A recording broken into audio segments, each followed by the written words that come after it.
Okay, hi everyone, all the Marxists, Leninists out there in the world. Today I'm going to try and translate another lecture by the Workers' Academy Fund called The Role of the Dictatorship of the Proletariat in the Development of the Sovereignty of the People. So, Alexander Kazyonnof. It was recorded on 2nd of November 2023. This is the Workers' Correspondence University of Workers' Correspondence. Okay, dear comrades, our topic today is sovereignty and dictatorship of the proletariat. The dictatorship of the proletariat is our recurring topic, and many questions and many issues are in this way or another related to dictatorship of proletariat, both in our Soviet, both in Soviet times and today. At the rate that it can be, the dictatorship of the proletariat can be materialized today. Now, the questions in this topic are the following. The source of problems in understanding the sovereignty. Why do we raise the issue in this way? Because today are many opinions on what sovereignty is, and it is unclear whether we have sovereignty. Some say there is, some say there's no sovereignty.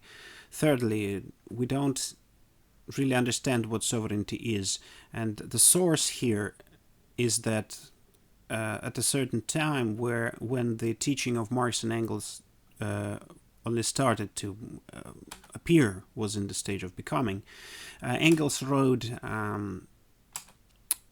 that in his Principles of Communism said that socialism will win simultaneously in developed capitalist countries. That's what he said. So that for this reason, between these countries will be peace and friendship, no clashes, and the issue of sovereignty hasn't raised itself, hasn't been raised. So it is clear that everyone will be free. It was clear that everyone will be free and freely communicate with each other. So our propaganda in Lenin's and Stalin's times didn't touch this question, this issue, because previously it was not derived from the theory.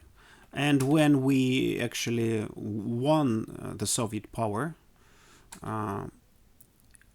we have built true sovereignty. And later I will say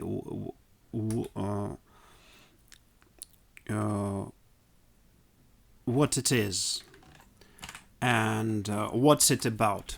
And it's very important, and this directly is logically derived from the dictatorship of the proletariat.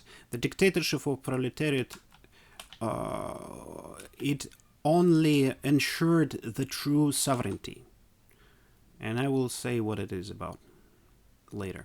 So, this is why, for this reason, in the Soviet times, we didn't raise this issue scientifically. We never taught it and didn't make any research on that, on sovereignty of USSR. Why? Because there was no doubt among us that sovereignty is there. It exists. We were sure about tomorrow. We were sure we were assured, didn't have any doubt in the life of the Soviet Union. So for this reason, this issue simply wasn't raised. And today, the source of misunderstandings and different interpretations and so on This is a source of problems. Okay, now the second source of misunderstandings is, in some sense, we can say that it is related to Hegel. Hegel, in his work, The Philosophy of the Law, especially, he had a special chapter on sovereignty. And he, as a thinker of the feudal formation that was coming to an end at that time, he writes about sovereignty in a sense that a sovereign has sovereignty, owns sovereignty. And this sovereign has absolute power. He decides as the last resort. Yeah, so acting as the last resort, any questions, especially questions of issues of law. And his sovereignty has sovereignty by birthright. No doubt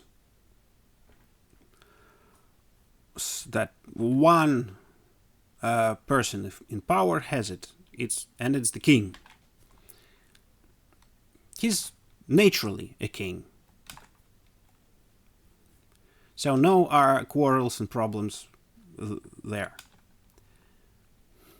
And so I was surprised.